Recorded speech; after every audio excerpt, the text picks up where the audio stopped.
Hello and welcome to the program. This is Moneyline with me, Nancy Naji, and it's so nice to know that you're with us again today. So welcome again.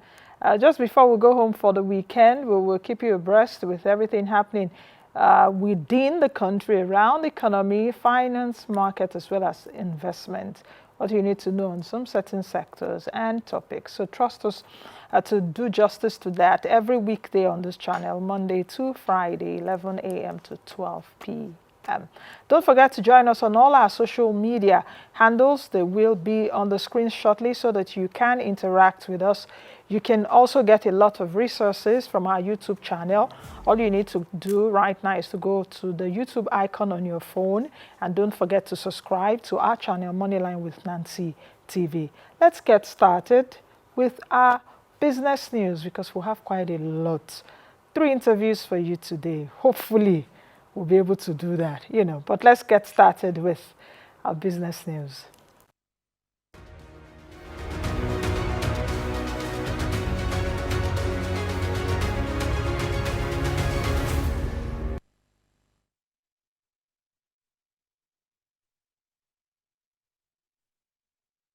Following reports in the media calling for the devaluation of the Naira, which has been attributed to the view of the Vice President, Professor Yemi Osinbajo, that the Naira exchange rate was being kept artificially low. The Senior Special Assistant to President Muhammadu Buhari on Public Affairs, Ajurin Gelale, says the Vice President's point was on the Naira exchange rate that the rate only benefits those who are able to obtain the dollar at 410 Naira, while some turn around and sell it to the parallel market at 570. This discourages foreign investors and exporters. Ngelale stated this while speaking on the program. Take a listen.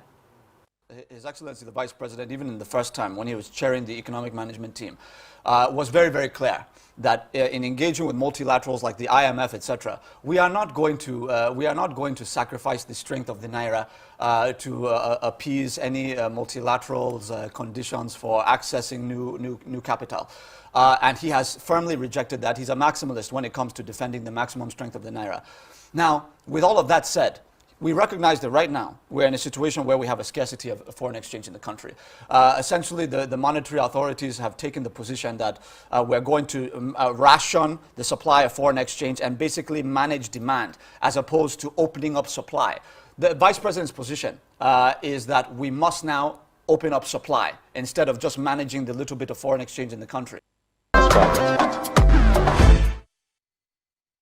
The Central Bank of Nigeria says it has set aside 60 billion naira intervention fund to undertake the Lagos State Blue Rail Line project, from which 45 billion naira has already been disbursed. Yusuf Philipila, Director of Development Finance at the CBN, disclosed this at the Blue Rail Line project inspection in Marina, Lagos, adding that another tranche of 15 billion naira is due for disbursement for the 27 kilometers rail project, which runs from Okokomaiko to Marina.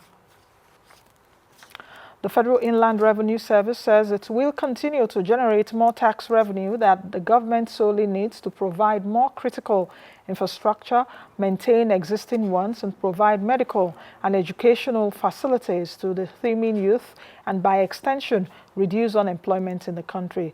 Mohammed Namid, Executive Chairman at the Federal Inland Revenue Service, stated this at an event to mark this year's tax week. Emmanuel Aldo completes the story.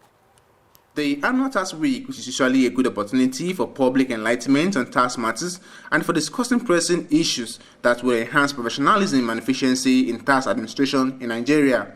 With this year's theme, Efficient Tax Administration, as a panacea for increased revenue generation, stakeholders here are gathered to discuss issues related to stamp duty and capital gain tax, these which are currently not being adequately collected, and to also generate the much-needed drive for efficient administration of these taxes, and ultimately increase revenue generation by both the state and the federal government.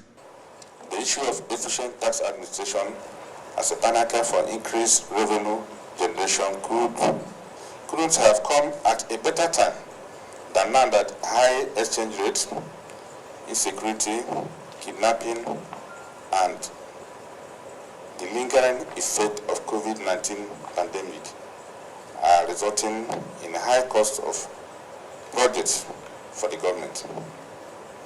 The same factor at the same time are hindering revenue generation and have all led to increase and urgent need for efficient revenue generation by government at all levels.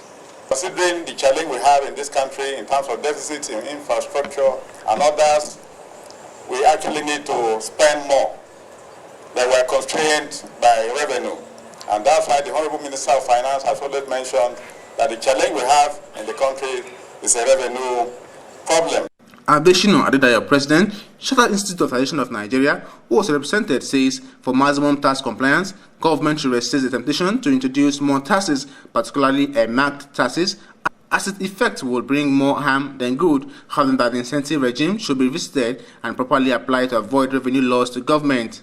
More than ever before, it has become necessary to intensify the advocacy for tax compliance by all taxable entities and individuals. The number of individuals paying taxes is still not encouraging. At a recent forum, the chairman of the Joint Tax Board pointed the fact that we are currently having a little above 40 million registered taxpayers. It is left to be seen if all are active taxpayers. Therefore, sustained advocacy and enlightenment, building confidence through accountability by government is recommended to bridge the gap. Stakeholders submitted that there has been a lot of improvement in addressing challenges inherent in tax revenue generation in Nigeria, stressing that focus on building trust between the government and the governed, tax education, and enlightenment program widening the tax base must be sustained. Emmanuel Howdy reporting from Moneyline with Nancy. After successfully raising $4 billion in September, the federal government is considering returning to the Eurobond market for the remainder of its $6.1 billion in external borrowing. Patience Oniha, the Director General of the Debt Management Office, stated that following a global investors conference and roadshow, foreign investors expressed interest in working with the government because they were still positive about the country's credit standing. Oscar Onyema, the Nigerian Exchange Group's PLC Group Chief Executive Officer, has resigned as a non-executive director on the board of the Nigerian Exchange Limited.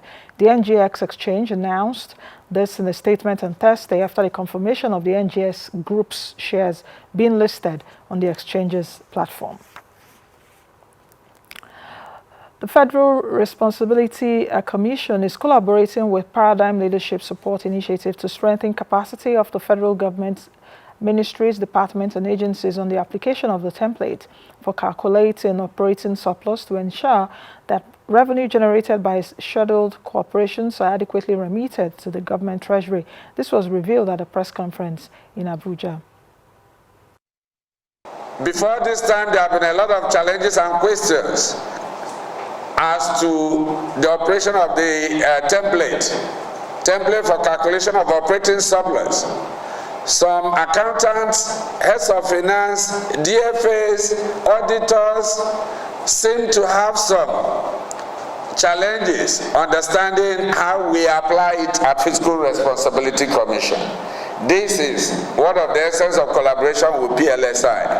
I look forward to better independent revenue generation for the federal government so that the amount of money government borrows to fund our national budget will be reduced.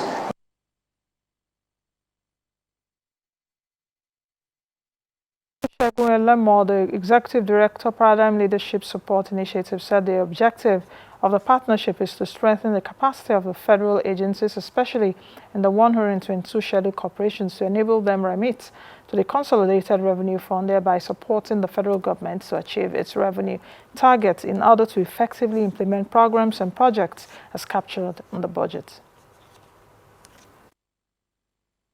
There is the need to improve revenue to government, both non-oil and oil revenue as well as independent revenues. Fortunately, the operating surplus of ministries, departments, and agencies fall under the category of independent revenue.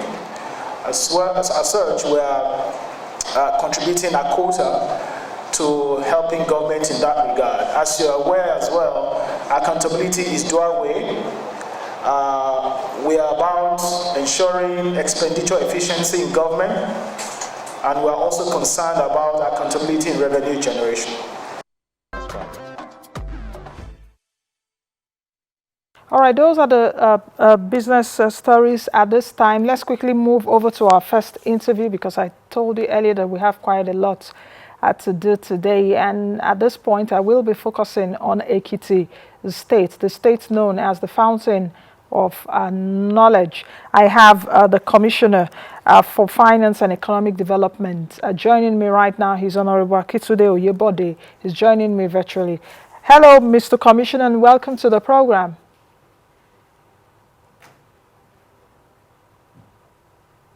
Thank you, Nancy.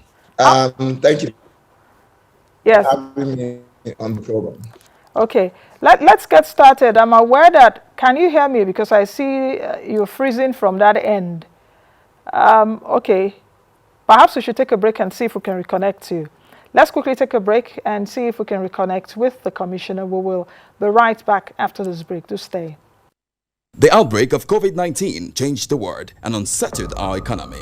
As we adapt to this unprecedented reality and start the journey towards recovery, the African Economic Congress invites you to a televised and virtual event that will bring together innovative leaders from all sectors of the African economy. It will be a platform where sustainable solutions that enhance the African economy will be discussed. Themed, Accelerate Africa, Building Back Better. Date, November 1 to 3rd, 2021. For sponsorship or further inquiries, contact us at events@aecongress.org or call us at +234 906 691 2600 or +234 907 370 3649. To attend, register at www.aecongress.org. Powered by Deloitte and Next Year SPD. Join us as we take the first step towards strengthening the African economy to create the Africa we want.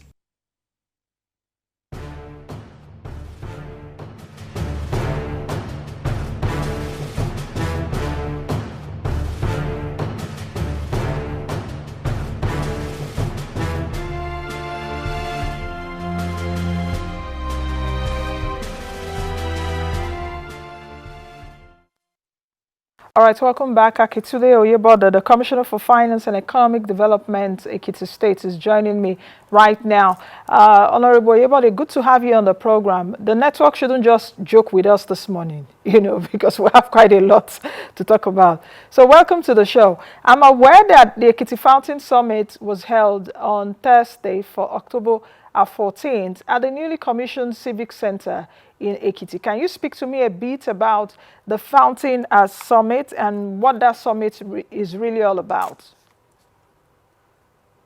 Thanks for having me, Nancy. Actually, one of the reasons why we had this summit is to solve the problem we're facing right now, improving broadband connectivity in Ekiti. So the summit was put together, one, to share what we've done as a government till date, how we've supported investors, how we've enhanced the ease of doing business, and how we've invested in the underlying infrastructure that helps to grow the Ekiti State economy. It's also to have conversations and get feedback from existing investors in the state on what else we can do to improve the investment climate. All in, we're very pleased with the deliberations and would like to thank first His Excellency the Vice President, Professor Yemi Osinbajo, for delivering such a good and useful keynote address, and the governors who were also present to share their insights, the governors of Lagos, Edo, and Kaduna states, but also our panelists, especially the investors from Promasido and Ella Lakes, who shared actual feedback with us to improve the investment community. It was also an opportunity to showcase the deal pipeline we have in Ekiti and to let investors know the sectors that we're focused on and specific opportunities that they can take advantage of immediately. Thank you, Nancy.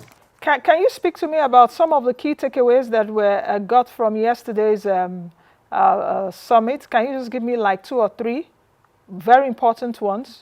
I think one of them is obviously something we know, but we need to reaffirm that the subnational economies in Nigeria are actually significant and they're large enough, and in many instances, even bigger than some of the African economies that we see. I think that's something that Mr. Vice President made quite clear. But for me, the biggest takeaway was the articulation of our vision in Ekiti State, which Dr. Kayode Fayemi made very clear. It's on AIT. And so what was, for me, the biggest takeaway there was really our vision and that Ekiti is open to business, and I hope that investors certainly took that away, that we're taking deliberate steps in ensuring that land titles are properly administered, that contracts are properly enforced, that we can digitize our operations as a state. And these are things that we've done. But the last thing I'd like to share, Nancy, was the feedback from the MD of Promasido, which for me was my biggest highlight, in saying that we don't make too many promises, but when we make promises to investors, we fulfill those promises. And that we're very strategic about where we invest as a state. So for example, the roads that we recently reconstructed are roads that connect our economic clusters and improve how we can create opportunities for our young people to be put into jobs. Thank you.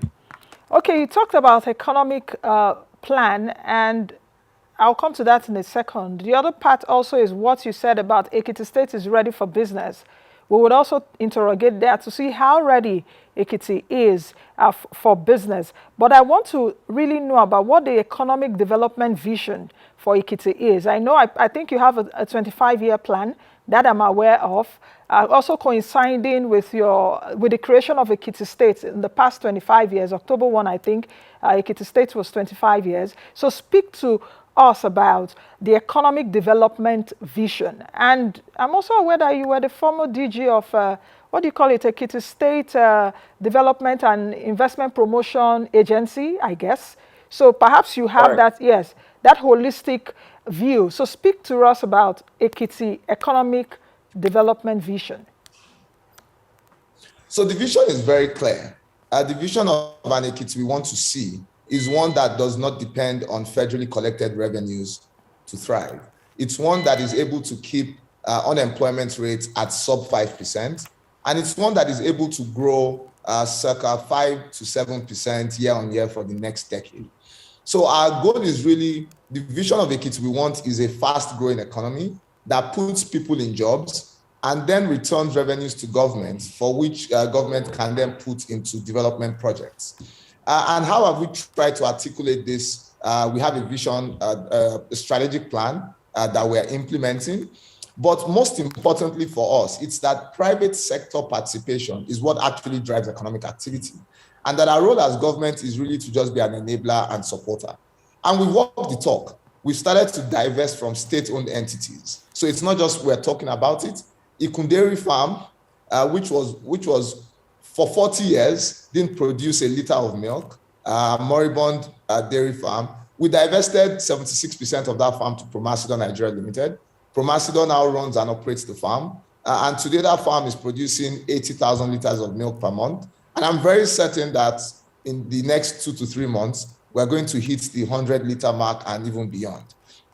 We're also doing something similar with our clay brick company. And that's all crowding in private capital to run businesses in the state. But what is important is when private capital comes in, you need to show that there's sincerity of purpose, there's stability of policy, and that we're quick to support those businesses. And that's why the Ekiti State Development and Investment Promotion Agency was set up. And I had the honor and privilege of being the pioneer DG of that institution. And what EGDIPA does is really, it's a one-stop shop. And Promasido is a good example to use. When they needed connection to the grid, they went to EGDIPA. When they needed access roads built to the farm, they went to EGDIPA. When they needed to register to pay taxes, they went to EGDIPA. And EGDIPA just solves all those problems by working with the relevant MDAs of government. So that's really how we've articulated what we're trying to do. We've also looked at Ekiti as being a destination of choice for technology companies in Nigeria. And so we've set up the Ekiti Knowledge Zone, which is a 995-hectare land size, and it's within what we call the education quadrangle. So there's Afe Babalola University, there's Ekiti State University, there's Bamidele Olumilua University of Science and Technology, there's Federal Polytechnic Ado Ekiti, there's a Federal University Oye, and there are a few colleges sprinkled around. And what we've done is to say we set up a knowledge zone that uses all that talent pool and then leverages better internet connectivity. So today, we have two leading communication companies laying fiber in Ekiti. We have MTN and IHS doing that at the moment. And that's because we dropped the cost of laying fiber from 4,500 naira per linear meter to 145 naira per linear meter. And that's why I can even take this call right now. Because when we started work in 2018, it would have been difficult to connect because our connectivity, I mean, fingers crossed, I hope I haven't jinxed it, our connectivity was fairly weak. And we're strengthening that today to ensure that technology companies can come and operate from here. We've recently just gotten a grant of $250,000 from the African Development Bank, with which we are building a full business case for this knowledge zone. And we'll be approaching NEBSA. Really got it right with the choice of the guy. With the choice of the guy. The guy is sound. Okay, let's talk about, I like that you've enumerated a lot of those things that you guys are doing over there in Ekiti State. But I really want to ask the question, what is the unique selling point of Ekiti State? What do you all want Ekiti to be known for? At least I do know that you have a lot of PhD holders in Ekiti State. So it's like Ekiti State has the highest PhD per capita in the country. I also do know there's Ikogosi in Ekiti State. I also do know that Ekiti State is behind Ondo State in the production of cocoa, is the #1 producer of rice in the Southwest. But amongst all those things, what is the unique selling point for Ekiti State? Nancy, I think we're going to confer you with honorary residency in Ekiti State. You already know. Fantastic. You already know so much. I mean, starting point is obviously the knowledge economy. We are known as, we were called the fountain of knowledge, and it was earned. So it's again that intellectual capital. But for me, I think above all the things you've mentioned in terms of intellectual capital, agriculture, tourism, it's really the governance and the vision, right? And our sincerity of purpose to fulfilling that goal. So it's not just for me to come on AIT and tell you and sing a good song. It's about walking the talk. It's that when you come here, you get things done. And one of the things that we haven't done a lot of is speak about what we've done, but we walk the talk. So if you think about technology, when we say we want to be the technology hub of Nigeria, we are, as a government, adopting technology. Our GIS infrastructure has just been completed.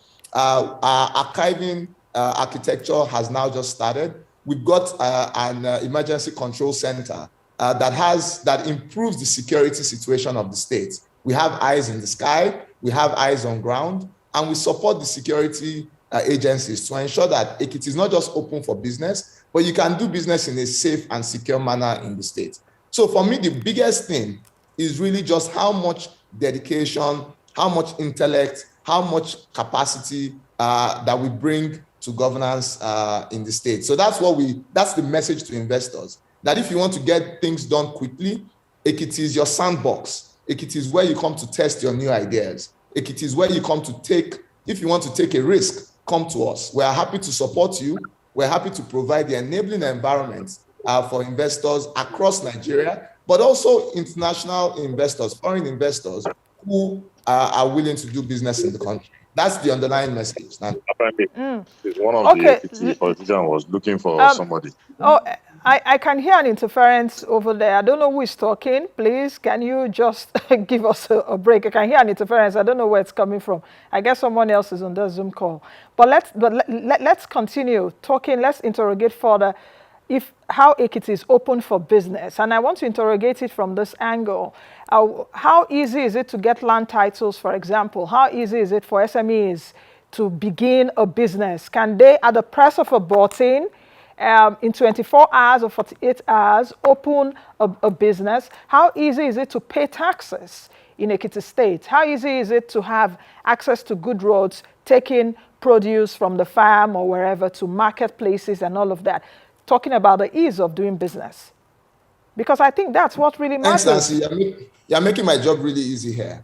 On land titling, you can talk to investors like Promasidor, like the Odua Investment Company, like Ella Lakes. These are companies that have received their title documents within 45 days of paying all the relevant fees and submitting the application. Companies like FMS Farms, Arrow Nigeria Limited, Promise Points. These are all Stallion, for example, received their title documents less than 30 days. In fact, if you go to my Instagram page, you'll see me boasting about that, online. And so it doesn't matter whether you're a big or small business, as long as you pay the relevant fees and you submit your application, you'll receive your title documents in no time. I mean, we've just managed to bring Providence Bank, to Ado Ekiti. They have an electronic copy of their C of O as we speak, and we're going to present the physical copy to them when we meet with their management team. And so that's the philosophy that we are driving here. And when you talk about things like taxes, we've got the Ekiti Revenue Automation System, ERAS. On ERAS, you can register to be a taxpayer. You can actually calculate, you can do your self-assessment, and you can make payments online and get your certificates online. Everything done electronically. And so what we're doing now is sensitizing the community, the business community, that you can do all of these things online. Sadly, business registration isn't something that's within the state's purview. That's strictly for the CAC. But you can also register your business premises online with our Ministry of Trade and Industry. And the one thing that I also like to state is on enforcement of contracts. We've got a small claims court now where small claims can be determined within 30 days at very, very subsidized fees. And if you think about many of the commercial disputes that you see, they are really small disputes, and we're also going to establish our alternative dispute resolution mechanism very soon. So if you think of all the elements, the doing business elements, we're very strong there. But most importantly, and if you look at the homegrown survey done by PEBEC on ease of doing business, Ekiti came first in terms of just availability of labor and the technical proficiency of labor. And it's not an accident. We've invested heavily in vocational training, technical and vocational training. In fact, our College of Agriculture and Technology in Ishon was specifically set up to train skilled workers for the agro, allied, and agribusiness sector. So when we say we are focused on agriculture, it's not just tokenism. It's really saying we are putting resources to train workers to work for the agribusinesses that come to Ekiti. And we've just started a project. We just flagged off a rural agri marketing access to markets project in partnership with the World Bank, where we are going to put 800 kilometers of farm roads in Ekiti within the next, I believe, 18 months. It might outlive our government, but we'll do most of it before we leave office. And the reason for that is to ensure that inputs can go into the farmlands easily and that we can evacuate outputs at minimal cost. By doing this, we're dropping significantly the cost of doing business in the agri industry, and we're improving productivity of our farmers. The last point I would like to make, Nancy, on agriculture is that we've also done extensive work on rehabilitating our dams. And if you know, one of the biggest challenges with farming in the southern parts of the country especially is irrigation. And so by providing irrigation opportunities to farmers, we are significantly going to increase the yield of our farming clusters in the state. Thank you very much. Listening to you, Commissioner, perhaps for local investors or even foreign investors watching, since this is a global show, they would really want to come to Ekiti now because it seems you're marketing Ekiti State well and saying that Ekiti is open for business. Apart from the agricultural sector, and you spoke a bit about the knowledge sector, are there some other sectors where there are opportunities that perhaps people can take advantage of? That's the A part of the question. The B part of the question also is about how is the state assisting citizens or indigents of Ekiti State to be better, especially now as we all left the lockdown last year. It's still a pandemic period. How are you helping to ameliorate the sufferings of Ekiti people? The third part of the question also, I'm really hinging on that knowledge economy because for us to reap the benefits of the fourth industrial revolution, it has to be hinged on knowledge economy, and Ekiti has a lot of PhD holders, a lot of literate people. How do you want to really turn that to begin, to reap from it and not just saying, oh, Ekiti has the highest PhD holders in the country? 3 questions. I hope you're able to answer that in 3 minutes.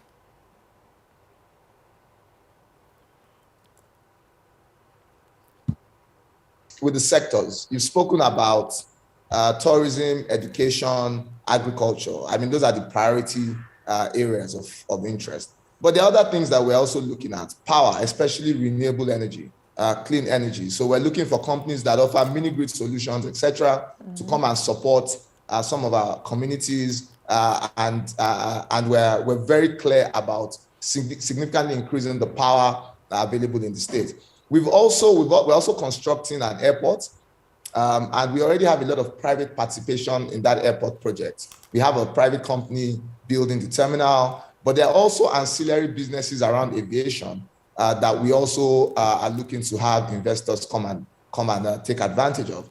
Another area that I think is of interest and is for me very exciting is something like waste management, because we're very focused on the environment. A lot of what we do is around conservation, is around clean energy, is around protecting our environment. And so we're also looking for private participation in the areas of recycling, waste management. I'll stop on those for now because of time. Yeah. Now, in terms of how we've supported our citizens, since the lockdown, etc. During the lockdown, we invested extensive resources in providing some palliatives. I hate to use that word, but just some support to citizens in terms of how do people get food into their homes. But we've had experience with this. If you recall, Onje Arubo is something that the government started in its first term with Owo Arubo, which were both cash and non-cash transfers to some of our poor and vulnerable people. And we were very scientific in how we targeted these people. We had anonymized data that told us how much recharge they're doing on their phones. And we used things like that as a proxy for targeting low-income communities. We are now with our enterprise development and microfinance agency running programs to support young entrepreneurs in the state. So we're going to start the CARES program, which will provide loans, some technical assistance grants, and especially even help those who have taken commercial loans and are struggling repay those loans with the subsidized loans we're providing. That program will launch in the next few weeks and will be a game changer for the small and medium enterprises in Ekiti. I personally am a big fan of SMEs. My previous role to this was helping to set up the Lagos State Employment Trust Fund. So this is an area that I'm very passionate about as a person, and I'm lucky to work for a governor that is even more passionate about supporting young entrepreneurs than I am. Okay. The last point on the knowledge zone is fairly straightforward. If you look at what EKZ is a one-stop, I hate to use one-stop shop all the time, but it's really a hub for technology businesses. That's our focus. It's monetizing knowledge. It's monetizing intellect. It's monetizing this 90+% literacy rate. But we also invest very heavily in education as a state, because at the heart of growing the economy is building human capital. It's human capital development, which is why we've renovated over 800 primary schools since we came into office, and we're going to do more, which is why we're asking technology companies to invest in deepening broadband penetration in our state, and we're providing fiscal incentives for that to happen, which is why we're building new model colleges in the state. One, again, was commissioned during this third anniversary. 3 were commissioned last year, and we just started another one in the state. And so for us, the investment in education is not just a social investment, it's an economic investment. So when the government says there's free and compulsory education up to senior secondary school level, it's really just a long-term investment in the most important asset any subnational has, its people. And we expect that investment is going to outlive, this administration. The thing about investing in human capital is that the government that makes the investment usually isn't the one that reaps the rewards. But that is why you're in government. Nation building is an unending exercise. It's an unending task. So our role as the government of today is to build the foundation for the future of tomorrow. Okay. We won't get the accolades for it, but that's irrelevant. What is important is to build the right foundation that ensures that Ekiti State in future can stand as a sustainable subnational economy. Thank you very much. Okay, final question. All what you have said, fantastic. How is the state getting revenue to fund all of this aside the FAC allocations? I also do know you published the State Accountability Report, and when I took a look at it, at least for the first quarter of this year, Ekiti State made a revenue of, I think, about 11 billion, but your recurrent expenditure about 12 billion. You have a deficit of 1.5 billion naira. So how are you, making money to fund some of these projects? Then the other part of the question as we close is unemployment rates in Ekiti State. Looking at the unemployment rate in Ekiti State with the underemployment rate, it will be like close to about 40 or so, over 40% or so. So how is the state getting to bring this down within the national unemployment rate of 33.3%? Very quickly. Okay, so thanks for those two questions. On revenues, we've been very lucky to have a governor who's very keen on working with development partners. And in fact, we have a special office, a cabinet rank office for development partnerships. And so we've been able to tap into the development finance space to support a number of projects. Our water sector reform project, which is now completed and is delivering potable water to 10 local governments, was funded by the World Bank, as is our erosion and watershed management project, as are many other projects that we have donor funding for. I just said to you, AFDB is funding the full business case for our knowledge zone. Some of our other projects are being funded by even local DFI support. So we've tapped the DFI market very well, which in many instances is long-term, extremely cheap funding to do some of these long-term capital projects. But we've also had to tighten our belts. As we speak, I'm still suffering personally from a 25% salary cut.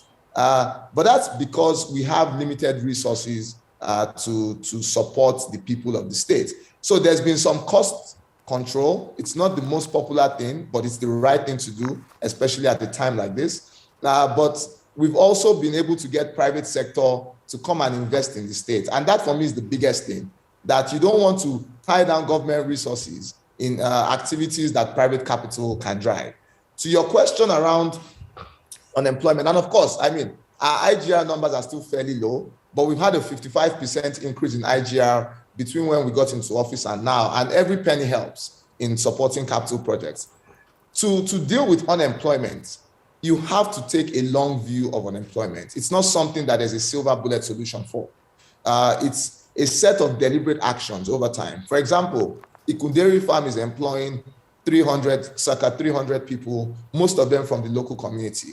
By the time we do the same thing to Reclay Brick Limited, that's again 300-400 jobs. Our knowledge zone will employ thousands of people when it's completed. The airport project will also employ thousands of people when it's completed. These are things that you have to do over the long term. And like I said, the investment in education is the most important element.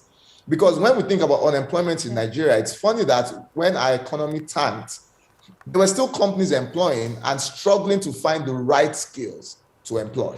So while we're working on increasing the size of the pie, growing the state economy 10% year on year, it's also important that we work on the labor force and that we improve the quality of skilled workers that we're producing so that they can take up those jobs. And that's what we're doing. But what we also hope to do is to then leave these blueprints that we've started to implement for the successor government to continue on this trajectory. Because what you can argue is that Ekiti might have gone significantly further down this road if it had had successive governments follow the same economic plan. I'd like to leave you with that, Nancy. Thank you very much.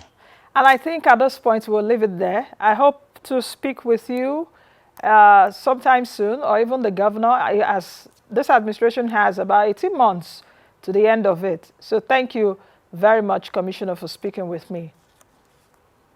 Thank you for having me on the show. Thank you very much. All right, I've been speaking with Akintunde Oyebode, the Commissioner for Finance and Economic Development, Ekiti State. Let's quickly take a break, and when we come back from the break, we'll move into another matter, the matter of taxes. Don't go anywhere. I know sometimes tax issue can be a boring issue, but on this show, you never get bored. Let's quickly take a break. We'll be right back.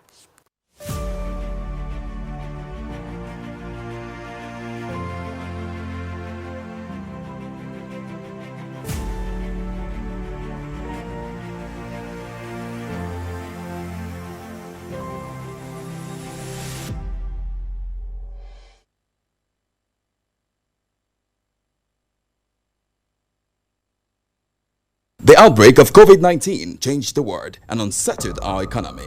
As we adapt to this unprecedented reality and start the journey towards recovery, the African Economic Congress invites you to a televised and virtual event that will bring together innovative leaders from all sectors of the African economy. It will be a platform where sustainable solutions that enhance the African economy will be discussed. Themed, Accelerate Africa, Building Back Better. Date, November 1 to 3rd, 2021. For sponsorship or further inquiries, contact us at events@aecongress.org or call us at +234 906 691 2600 or +234 907 370 3649. To attend, register at www.aecongress.org. Powered by Deloitte and Next Year SPD. Join us as we take the first step towards strengthening the African economy to create the Africa we want.